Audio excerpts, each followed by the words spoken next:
Hello, this is your roving reporter, Barbara Ann Rosenberg. We have an unusual program this month for you listeners and viewers. We went to two places, very different. We went to Chicago, the wonderful city of Chicago, and then we went to the beautiful island of St. Thomas. Of course, this was just before St. Thomas was involved in that big hurricane, but I'm pleased to report that some of it is not in too bad shape. And when we get to do the details on that, we'll talk about it a little more. Right now, let's concentrate on Chicago, the second city, marvelous in the Midwest, the city on the lake with all manner of attractions. It's a great place for restaurants and hotels and for people to meet at all kinds of conferences. For example, we were there during the National Dessert Week. I bet you didn't even know there was a National Dessert Week, where we saw the largest constructed dessert being made and when it was finished. You're going to see it too, as well as some of the other beautiful parts of Chicago, amazing parts of Chicago. Lovely. Let's go. Chicago, it's a wonderful town. It really is. And you see here the beautiful skyline, not the tallest building, but certainly among the most romantic and beautiful. And we're going to walk along Michigan Avenue, called the Miracle Mile, the Loop, whatever, and show you some more of this wonderful town.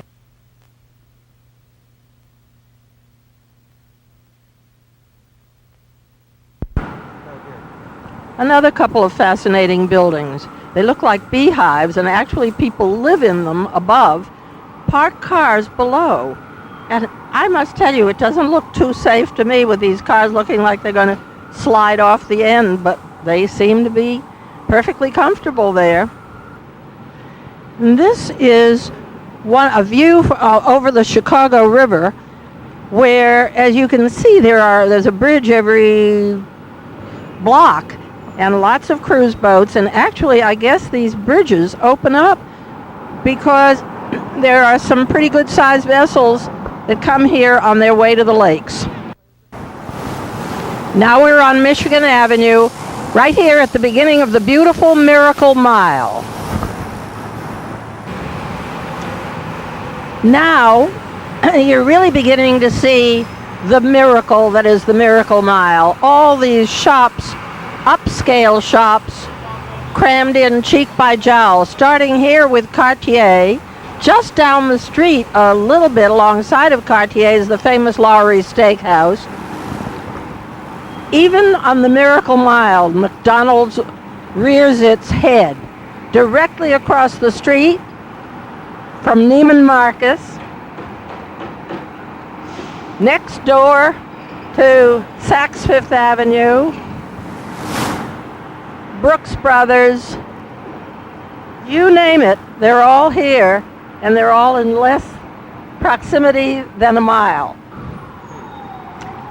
Famous Chicago landmark, the Water Tower. A lot of things named after it. Water Tower Place, where you can shop for anything in the world that you want. But this is one of the remaining things, the only remaining things after the Great Chicago Fire.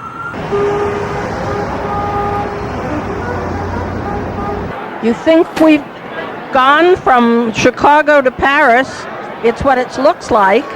This is the Brasserie Joe. In Paris, they have a Brasserie Flo, and all the accoutrements here are very much the same.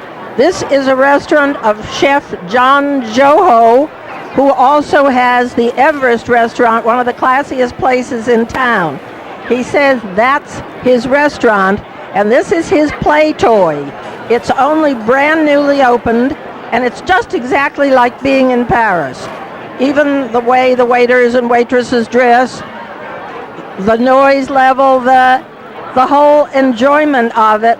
A brasserie, as you may know, in Paris is from about the 1930s, and this decoration is very much like that. And people come and they eat oysters or informal food, and they do it all day, really at dinner time and on late into the night. And that's what Chef Joe has tried and succeeded in reproducing here. And this too has that early 20th century, this mural, this massive mural, has the early 20th century ambiance that's just perfect for a brasserie.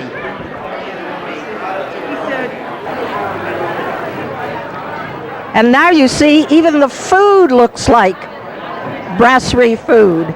Just perfect. I think this is his famous shrimp shrimp bag, and this, a steak, and somebody's walking by and singing to us. As you can get the feeling of very lively place.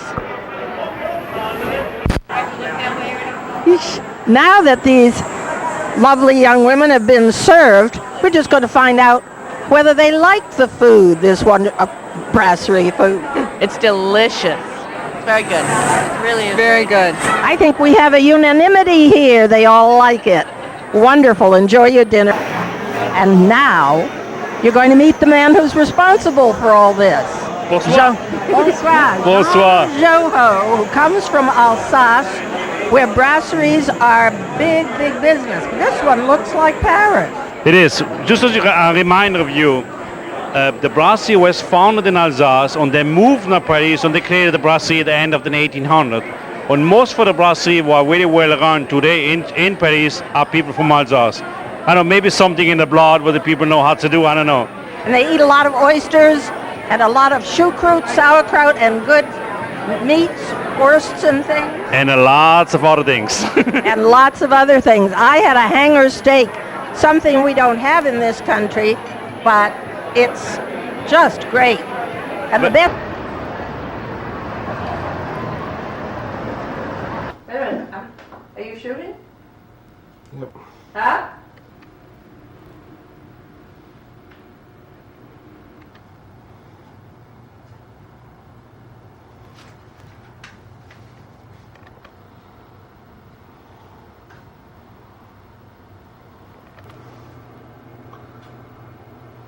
I'm at the famous Chicago Art Institute collection, one of the greatest collections in the world.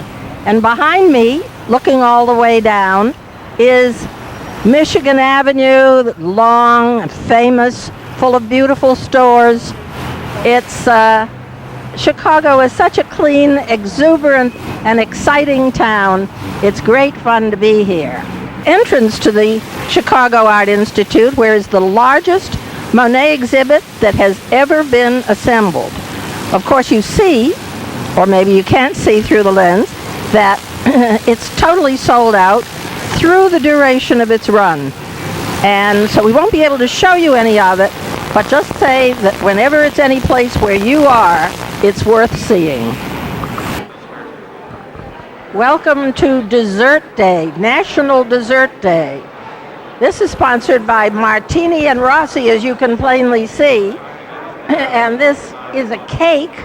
You saw it in the making.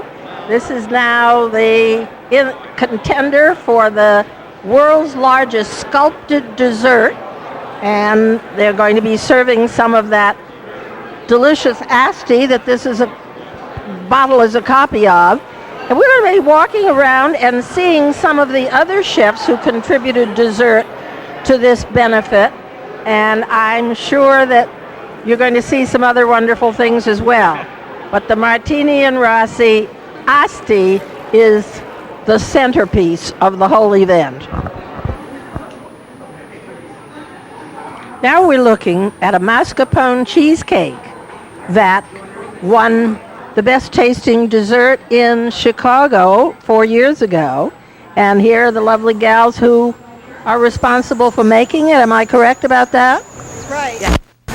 Tell me your name. Diana Moles. And Jolene Worthington. And these have both work with Eli's, which had a restaurant and is now a food service. And we also make at our commissary bakery. We make cheesecakes and dessert that's shipped all over the world. Well, that's good to know. I think I'm going to have a taste of that. It's got it, by the way, it has Asti in it. These desserts, many of them have, or all of them have, some of the lovely Martini and Rossi sparkling wine called Asti in their recipes. And here we have chocolate tarts and chocolate chip banana bread at Bittersweet Bakery. We'll walk around a little bit more, see a few more of these places, and make you jealous that you're not here on National Dessert Day. And this is this year's winner of the State of Dessert in this particular time. Peach Cake Supreme. And guess what state it comes from? Where the winner comes from anyway. From Georgia, of course. And here are some men who really know about chocolate artistry from the Hotel Nico in Chicago. Here's a piano all made out of chocolate. And now we're going to do something about Ina's kitchen. You've all heard about someone's in the kitchen with Ina? No, Dinah, no, Ina. And what did you make for this occasion, Ina? Well, actually, this has just been dubbed the Fabergé cake. What it is a beautiful chocolate cake, and I scooped out all the interior, mixed it with chocolate mousse, and put it back in the cake and covered it with chocolate. Oh, it sounds positively diet-breaking. Great. I'm here now at the very exciting Frontera Grill with the very exciting chef whose name is Rick Bayless. You've all heard of him. He's written cookbook that's gotten rave reviews. He has been the Chef of the Year at the Beard House. Am I right about that? Yes. Thank you very much. It's really my pleasure to be with you. Oh, not nearly as much as ours, where we eat so magnificently here.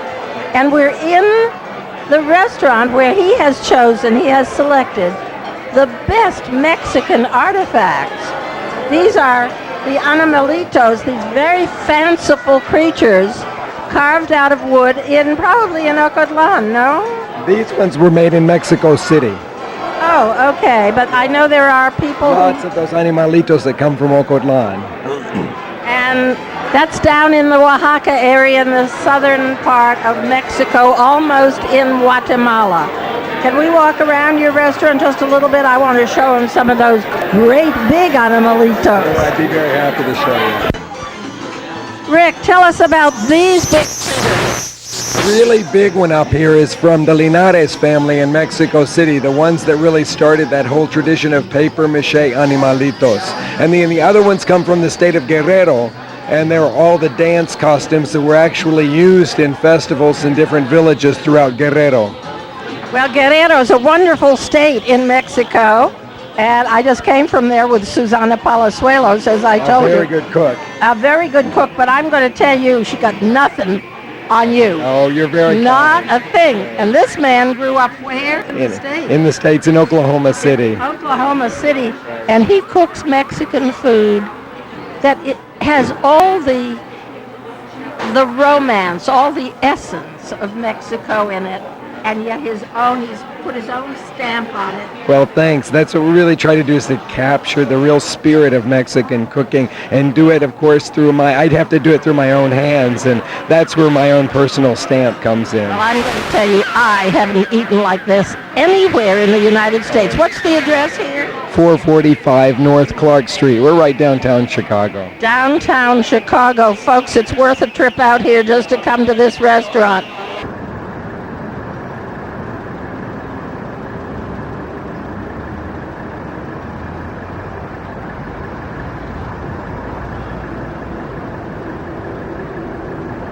And now we'll head for St. Thomas after the blow, although we were there before.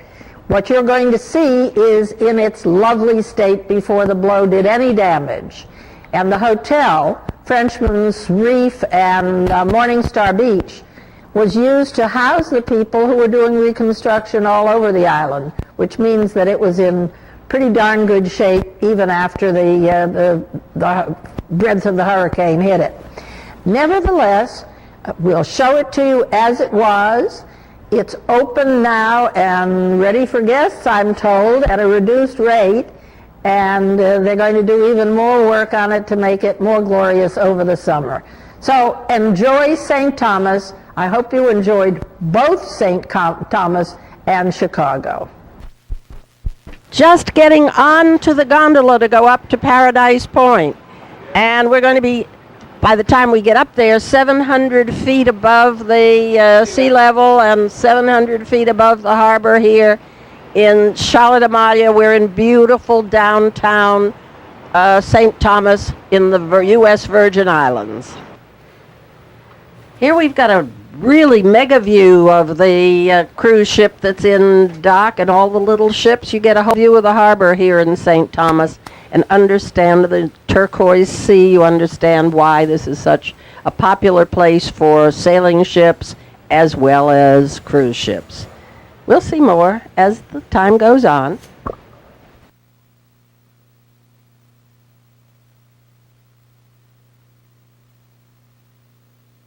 From up here on Paradise Point down at Frenchman's Reef at that wonderful hotel where we're staying, and where the boats come sailing by, and you see the whole panorama here of Water Island. And here come the gondolas to pick us up. You just stay up here as long as you want to and enjoy the view, and then go from Paradise Point back down to another part of Paradise. And this is the highest point on St. Thomas. You can see the British Virgin Islands. You can see some of the other American islands like Culebra and Vieques. A very long view from here, and you can see everybody comes up here to gawk at it. It's just absolutely beautiful. The sky is gorgeous right now, cloudy, but absolutely wonderful.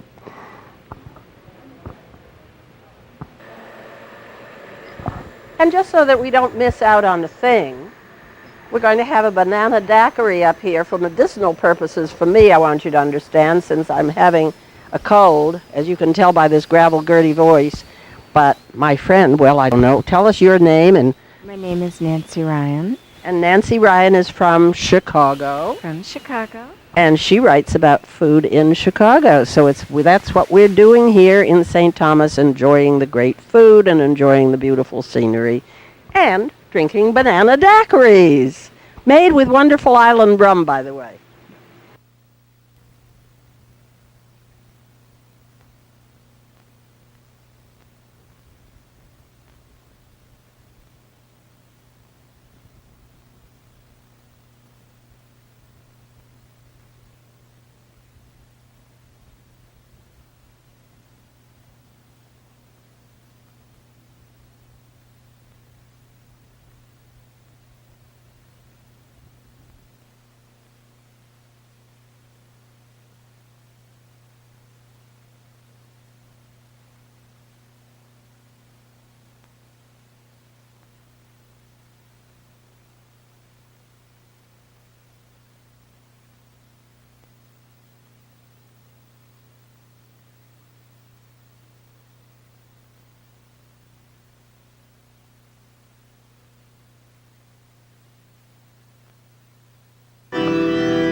Here's the bride who's about to be married in Paradise.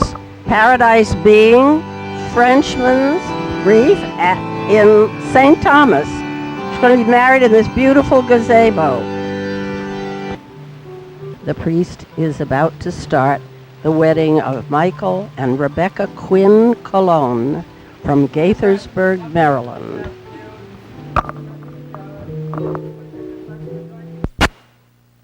And you are participating in this lovely wedding in Paradise.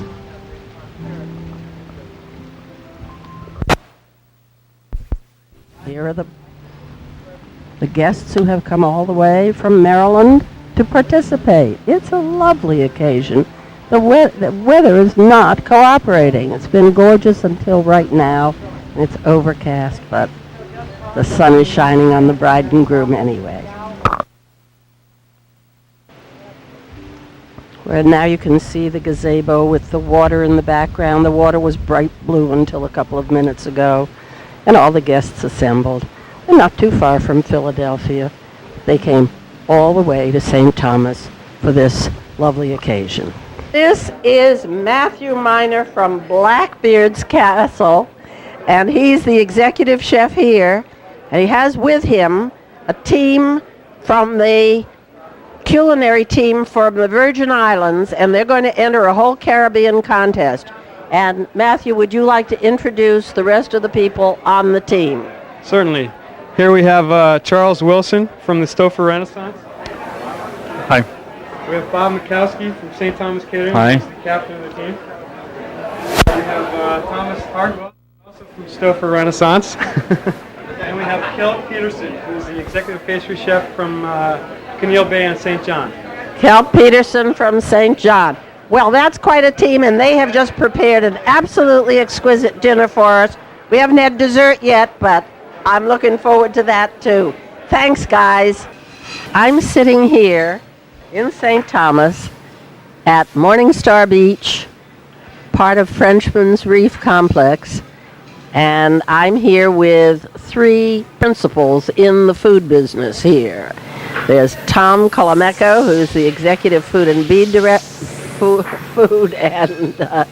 beverage director, and Ron Baldasseroni, who is the chef of Caesars, where we're sitting right now, and Eddie Hale, who is the chef at the Tavern on the Beach? Tavern on the Beach. Tavern on the Beach. Two better restaurants I don't know that you're going to find anywhere in the Caribbean. And Tom and Ron, I have news for you, are from Philadelphia or have strong Philadelphia ties. This one's a little more, well, a little shakier, but I'll tell you what they are in a minute. Tom, you're from Philadelphia, are you not? Correct. I'm from Springfield, Delaware County. Springfield, Delaware County, that's Philadelphia. And you went to the restaurant school Yes, I did. and worked at? I worked in an array of restaurants. Pomodoro, I worked at the fish market, at the Hoffman House, Peach Street Caterers.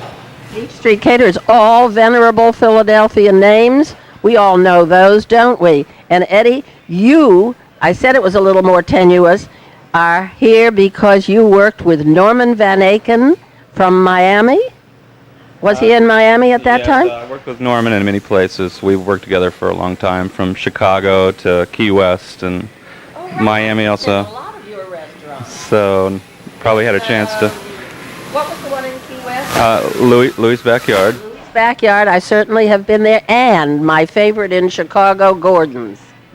We were at Sinclair's in Lake Forest, which was Gordon Sinclair's baby. His baby, okay.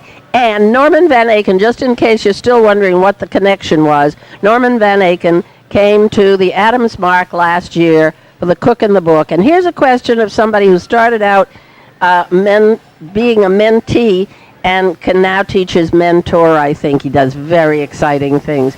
We had a real Italian family meal the other night here at Caesars. Want to tell us a few of the things we had? We don't have long enough to stay on camera for all of them. Sure. Well, we started out with our breads. We did grissini and a black olive country bread. And then we did our antipasta, which was served on big boards. We had stuffed prawns and marinated globe artichokes. We did house-made mozzarella with black pepper, flavored with black pepper. And we did a house-made stuffed sausage and all types of bruschetta and crostinis. Aren't you getting hungry, you guys out there? I'll tell you what, we weren't hungry when we finished. It was a simply superb meal. Tom, you were there. You ate right with us, didn't you? It was excellent. The attention to detail with the traditional items was really fabulous. The only problem was there wasn't quite enough to eat, right? I was a little light on quantities. It's a huge amount of quantity. And the other night, I had something that I will never, ever forget. Other than your lamb chops, Eddie, I had a passion fruit souffle for dessert that I'm going to dream about. You're going to have to send me one once a week. so I can remember Frenchman's Creek, and I can remember Morning Star Beach, and all of you who will want to be here with me. Have a great time and come. This is a craft fair in St. Thomas. Crafts meaning orchids, bromeliads, and a handsome man who's got an Australian beer shirt on. And this is where we're starting out before we go in to judge a food contest of local foods. This is Barnacle Bill, a man Welcome to St. Thomas. who has a restaurant who's going to give us our lunch today. Probably the best lunch you're going to have today. What a super idea. Okay, Bill, we'll see you around. We'll be here. And look at these lovely masks. These are very colorful, and I guess you said they were made of clay? They're made of terracotta clay. And made by students from Charlotte Amalia High School. High school. Here in lovely St. Thomas in the U.S. Virgin Islands. See all the things there are to do and look at? Wonderful to be here. Thank you very much. And here we have a young sculptor who's working on some wonderful faces. A mask here and some pottery. And tell me your name? Lester Thomas. Lester Thomas. Thank you so much for letting us see your handsome work. About to start the look at the foods we're going to judge in this Partners for Health in St. Thomas and St. John food contest.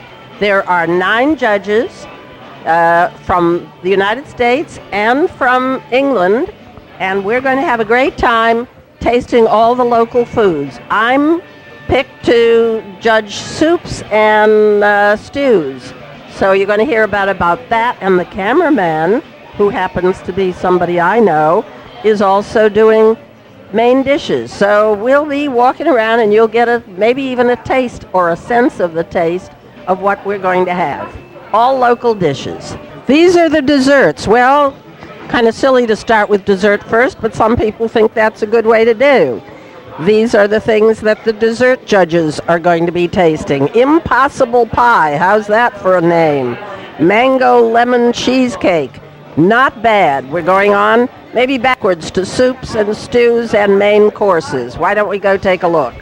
You're not going to be able to see as much of the soups and stews and the main courses because they're all in chafing dishes and crock pots. But as I get to taste some of them, you'll see what it's all about. Here is what we're doing for soups. Caribbean bouillabaisse, and the turtle stew is a soup. A chicken soup, of course, you have to have that because everybody like me who's got a cold has to feel better. Ground nut soup. Ground nut is another name for peanuts, by the way, and a tofu vegetarian soup. One of the categories we're judging is health, so I look forward to this.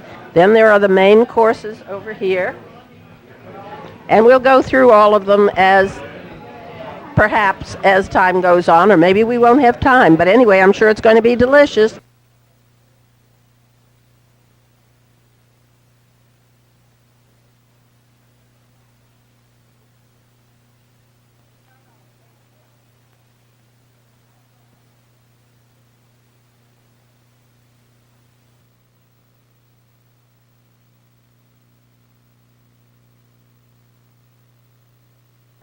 Well, now you've been there, Chicago and St. Thomas, and wait and see what we have in store for you next month.